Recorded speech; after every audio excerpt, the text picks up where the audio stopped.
Kathleen Folbig is considered one of Australia's worst serial killers, but new scientific evidence suggests she may not have killed her children. So the science shows that there are possible and likely natural causes of deaths for the two female Folbig children. Who's got you, Mummy's got you? In 2003, Folbig was found guilty of murdering 3 of her children and the manslaughter of a 4th by smothering. Did you kill Caleb? No! Did you kill Patrick? No! Did you kill Sarah? No. And did you kill Laura? No. Folbig was sentenced to a minimum of 25 years in prison for the deaths, which occurred over a 10-year period. But in April 2019, an inquiry into her conviction raised questions over the evidence used to convict her. Genetics and immunology expert Professor Carola Vinuesa was part of a team that analysed the genome sequences of Folbig and her children. In Folbig's daughters, Sarah and Laura, they discovered a genetic mutation. The team found a novel variant never before reported in a gene known as CAM2, which encodes for calmodulin.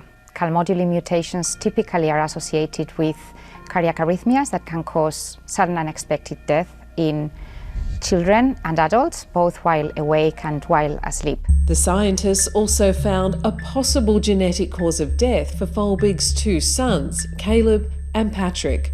Both boys had 2 rare mutations in each copy of a gene that, when deleted, causes early onset lethal epilepsy in mice.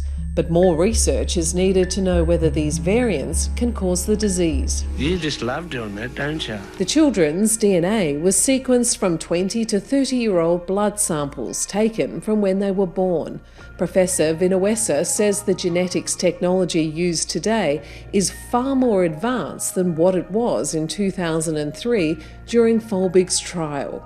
It was only in 2003 that the first draft of the human genome sequence was completed. Now, since then, it has become possible to sequence whole human genomes and exomes in a much faster and affordable way.